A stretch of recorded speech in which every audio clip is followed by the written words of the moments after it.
Hi everybody. I'm recording this video after a gap of many weeks, and I hope that all are doing well. In the interim period, so many things have happened in this world. Just the other day, that is about 2 days back, I had a dream. And this dream was that I am giving a sermon.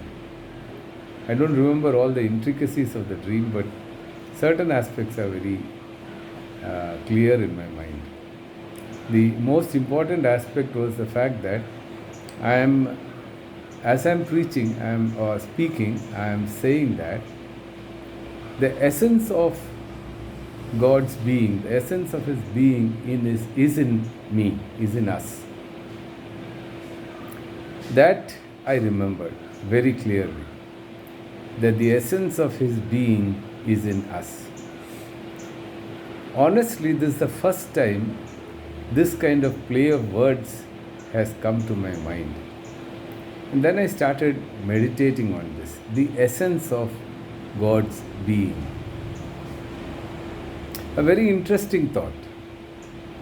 There are so many aspects of God and His creation and everything else that we talk of and our relationship to God. This is the first time it occurred to me that the essence of God's being is in me. The essence, that means whatever is the total or true inner content of God's person, His being, that is the person of God, the person of God, is in me.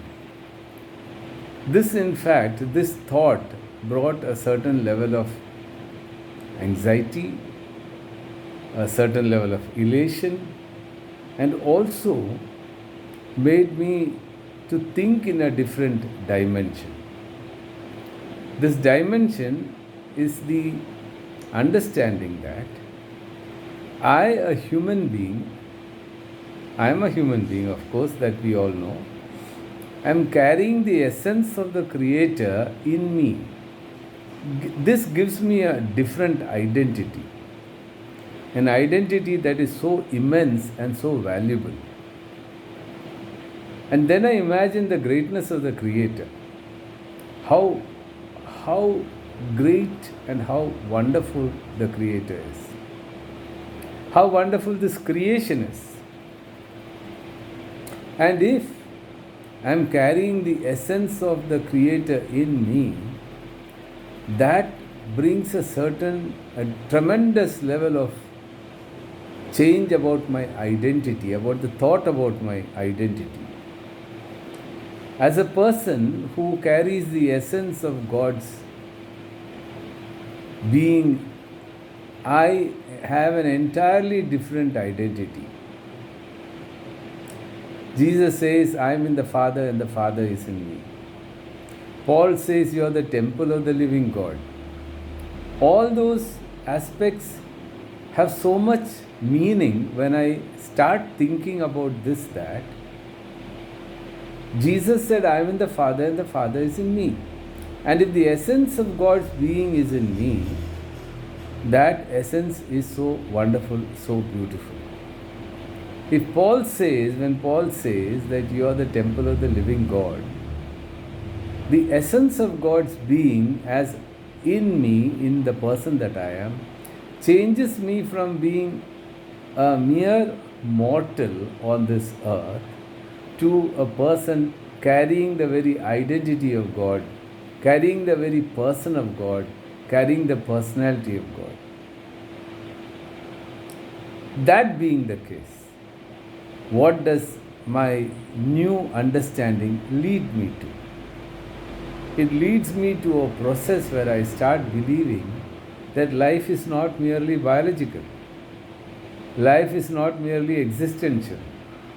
Life is the continuity of the essence of God, the continuity of the Creator in my person, and as long as I am biologically alive, that person's reflection occurs or has a possibility of occurring within me. This means that Nothing can occur to me or in me that is not the continuity of God. And that takes on a few characteristics. One is that nothing can happen to me without the knowledge of God. The second is that I am supposed to express the character of God, the personality of God, which means that as a created person, I cannot be anything other than the essence of God's personality. And if I am something, I am doing something to it, I am actually corrupting the essence of God's person in me. This thought is beautiful.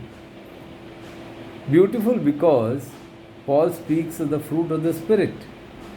He identifies 9 aspects to the fruit of the Spirit. And in this expression of the fruit of the Spirit, the first word he uses is love. And love is followed by 8 other characteristics, which are the essence of God's person that is reflected in me. How great an experience it is. Nobody can hurt me. Nobody can do anything to me that opposes the personality of God. People can harm my body. That's what Jesus says. Be afraid of him who can kill your... Do not be afraid of him who can kill your body. Be afraid of him who can kill your soul. That is the essence. My soul is the essence. And when I recognize this, that I reflect the very identity of God, everything about me changes. Everything about my understanding of the material world changes. I am no longer subject to the understandings of the material world in terms of making money, becoming rich, becoming powerful, whatever else. What starts in me is the understanding that I reflect the greatest power on this earth, the Creator, in this universe, the Creator, and the essence of His character is the love that He has for us. And that love and its various dimensions start expressing itself. I just want to share this with you, this understanding with you, that we are all created by God, and the essence of His person is there in us, if only we recognize it. How beautiful it would become. May God bless you all. Thank you so much.